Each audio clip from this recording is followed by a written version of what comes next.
ये हमारे पिताजी हैं, इनके माइंड में धब्बे जमे मिले खून के, तो इनका ऑपरेशन के लिए हमारे घर वालों ने मना कर दिया कि इस कंडीशन में इनका ऑपरेशन नहीं कराना है हमें और ये बचेंगे नहीं। डॉक्टर प्रशांत जी से हम मिले, उन्होंने ऑपरेशन के लिए हमको सलाह दी कि इनकी ऑपरेशन कराइए और आज हमारा पेशेंट ठीक है, इस पर रिकवरी कर चुके हैं।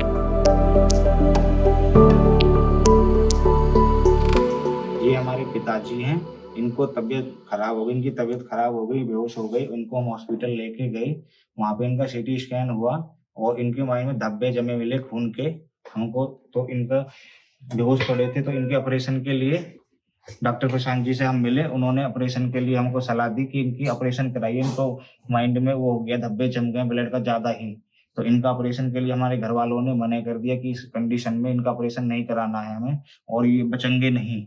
मगर उन्होंने हमको डॉक्टर प्रशांत जी ने सलाह दी कि एक बार आप करा लीजिए और उनके हमने पेशेंट को देखा, पहले वालों को काफ़ी पेशेंटों को देखा, उनको अच्छा रिस्पॉन्स मिला और फिर इसी सोच में हमने भी अपने पेशेंट का करा लिया और आज हमारा पेशेंट ठीक है, इस पर रिकवरी कर चुके हैं, पर थोड़ा टाइम लगा है, काफ़ी रिकवरी कर चुके हैं वो। ये एक 80 वर्षीय मरीज हमारे अस्पताल में बेहोश अवस्था में आए थे।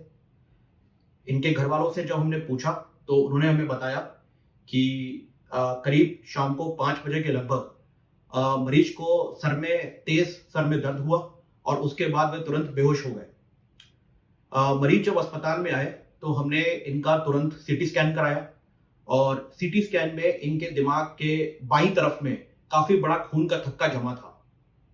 ये खून का थक्का बाईं तरफ जमा था और ये दाईं तरफ के दिमाग को भी काफी दबा रहा था, जिसे हम मिडलाइन शिफ्ट के नाम से जानते हैं। और ये साथ में ब्रेन स्टेम यानी दिमाग के तने को भी काफी हद तक दबाव में डाल रहा था, जिसकी वजह से मरीज बेहोश अवस्था में था और साथ में उसकी दिल की धड़कन भी कमजोर पड़ रही थी और मरीज को सांस लेने में भी दिक्कत हो रही थी। इसलिए मरीज को तुरंत वेंटिलेटर पर लिया गया।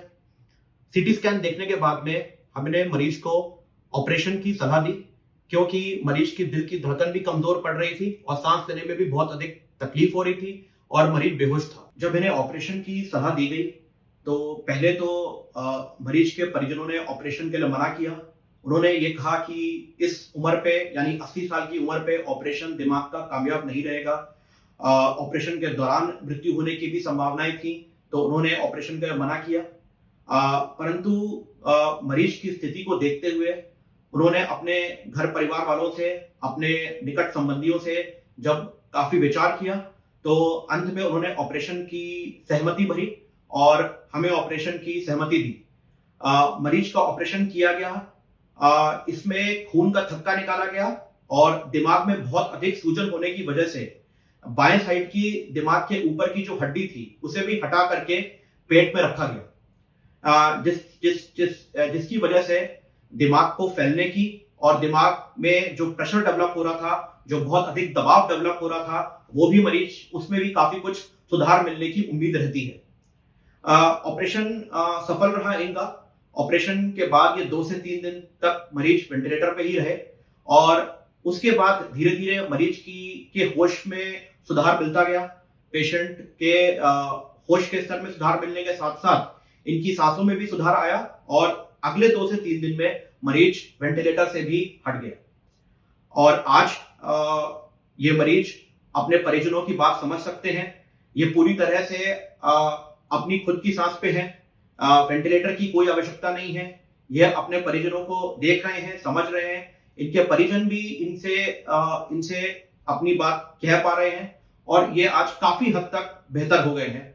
और जिस तरह से इनको यह डर लग रहा था कि ऑपरेशन के दौरान मृत्यु हो सकती है या फिर मरीज के ठीक होने की कोई संभावना नहीं है, तो उस चीज में भी इनको काफी अच्छा सुधार महसूस हुआ है। तो इस केस के माध्यम से मैं ये कहना चाहूंगा कि हेमरेजिक ब्रेन स्ट्रोक के मरीज यानी ऐसे ब्रेन स्ट्रोक के मरीज जिसमें खून का थक्का जम जाता है और उसकी वजह से मरीज बेहोश हो जाता है या फिर मरीज को सांस लेने में दिक्कत हो रही होती है, और ऐसी स्थिति में अगर मरीज को ऑपरेशन की सलाह दी जाती है, क्योंकि दिमाग में प्रेशर बहुत अधिक बन रहा है, दिमाग में प्रेशर की वजह से मिडलाइन शिफ्ट यानी दूसरे पार्ट के जो दिमाग का दूसरा भाग है उस पर भी दबाव आ रहा हो, जिसकी वजह से मरीज की स्थिति और अधिक खराब हो रही हो। अगर ऐसी स्थिति में मरीज को ऑपरेशन की सलाह दी जाती है और समय रहते ऑपरेशन किया जाए तो मरीज काफी हद तक बेहतर होता है।